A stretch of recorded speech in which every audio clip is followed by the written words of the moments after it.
Te adelantaba dos temas que vamos a estar tratando hoy que tienen que ver, por un lado, con este caso que nos ha conmocionado a todos acerca de dos menores intoxicados con cocaína, y otro es esta polémica que se instaló en torno a la educación sexual integral.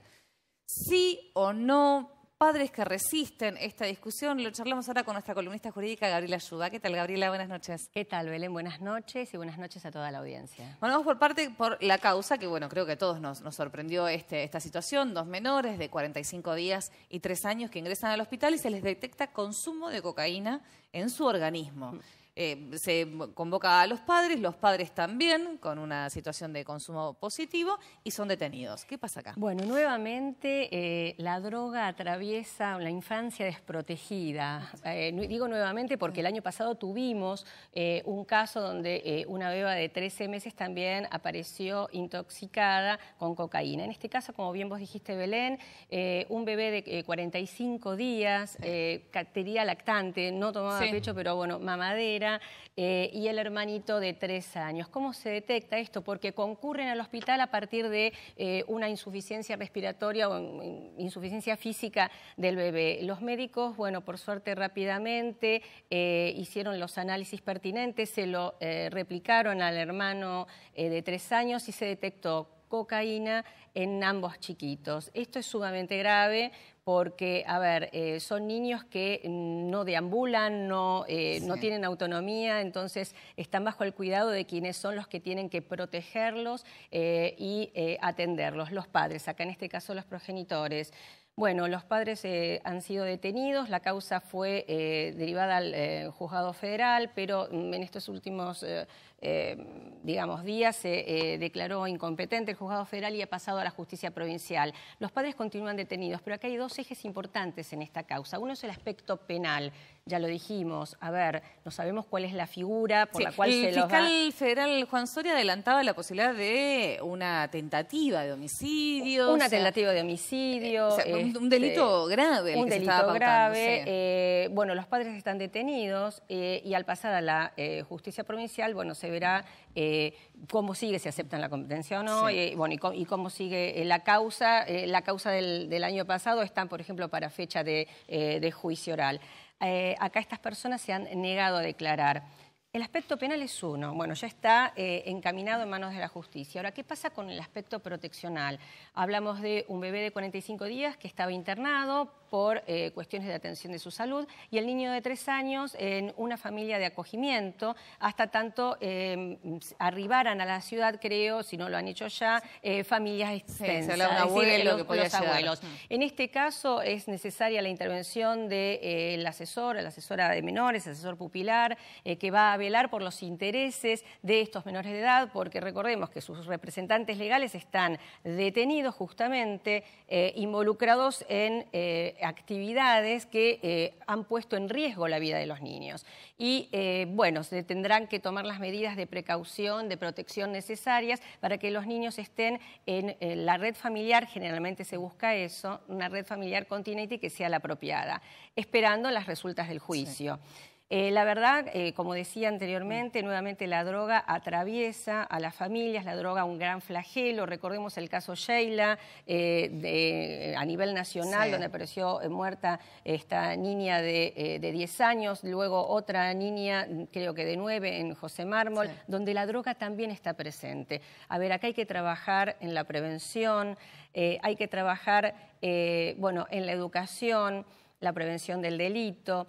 ¿Y cómo se puede prevenir este tipo de cuestiones, de casos? Acá hablamos de 2 niños, por ejemplo, que son niños que están bajo el cuidado estricto de los padres. No son niños que estaban escolarizados, en donde en una de esas es mucho más fácil la detección. Se detecta cuando acuden a un centro hospitalario, un centro de salud, por alguna consulta. Y ahí es donde los médicos tienen que estar absolutamente, bueno, y el hecho se ha comprobado, lo están formados, capacitados, como para poder identificar cuando hay alguna situación que excede del normal cuidado.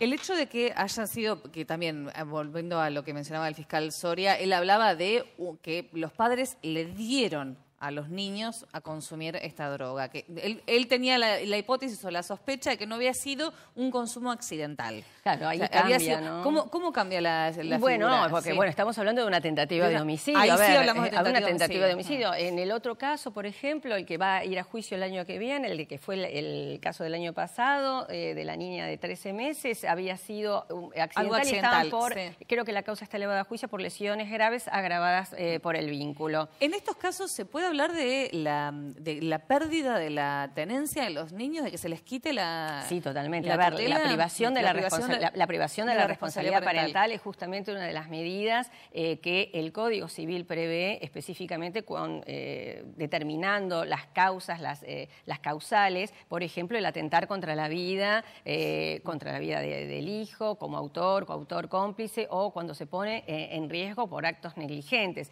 que sería el caso. Aparte, bueno, al estar, digamos, si saliera... Sí. digamos, dictada la sentencia en un tribunal de juicio, declarando la culpabilidad con una condena a los padres, bueno, la responsabilidad parental se priva y se otorga la tutela a quien puedan ejercer válidamente y con aptitud. Generalmente pueden ser parientes, si son los más aptos, teniendo en cuenta siempre el interés superior de los chicos. Bien. Pero este es un caso grave en donde, vuelvo a decir, la droga nuevamente presente, un caso muy complejo y, como bien vos dijiste, Belén, ha conmocionado a toda la ciudad. Son casos que realmente yo desconocía en toda mi trayectoria, digamos, de la profesión. Muy pocas veces he visto. Fueron las 2 veces que lo vimos el año pasado y lamentablemente. Otro tema es educación sexual integral. Mucha polémica que comenzó ahora acerca de la educación sexual y todo lo que tenga que ver con la identidad de género, sobre todo la ideología. Se plantea como que todo lo que es el contenido de la ESI está atravesado por mucha ideología y eso es lo que cuestionan los padres. Claro, y con mis hijos no te metas. Con mis hijos no te metas. Ese es el eslogan, el dicho o la frase que esgrimen determinados grupos de personas. Sí. A ver, vamos a aclarar. La ESI, la educación sexual integral, instalada por la ley 26.150, está vigente desde el año 2006. Pero ¿qué pasa? Nunca se aplicó de manera uniforme en todo el país.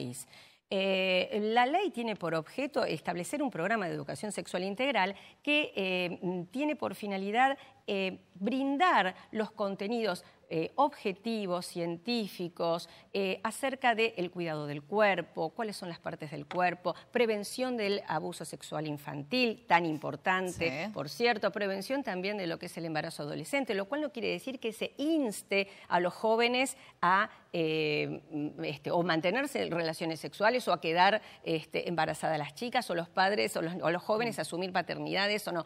A ver, eso corre por cuenta de la libertad de cada persona. Lo que pasa es que me parece que es importante tener presente que el derecho a la información es un derecho básico que tienen los niños, niñas y adolescentes como futuros adultos, futuros ciudadanos. La información te va a brindar conocimiento, te va a dar educación, y la educación te da libertad para poder elegir, para poder ser autónomo. Y esto que dicen de la ideología de género, la ideología alude como una suerte de adoctrinamiento, sí. Pero en realidad está mal expresado. Lo que se habla, lo que propone la reforma de la ley cuyo dictamen de comisión ya se presentó, es en realidad tener presente la perspectiva de género, la diversidad sexual, las distintas orientaciones sexuales. Recordemos de que se ha dictado ley de matrimonio igualitario, sí. La ley de identidad de género. ¿En qué consiste? Recordemos Pero hay quienes lo siguen planteando en términos binarios, hombre, mujer, bueno, y ahí se agota la discusión. Pero no es así, sí. Primero porque recordemos de que hay leyes que han consagrado los derechos de determinadas personas que, a ver, todas las personas pueden tener derecho a elegir la sexualidad que deseen. El punto es que la ley de identidad de género es aquella identidad de género con la cual vos te autopercibís.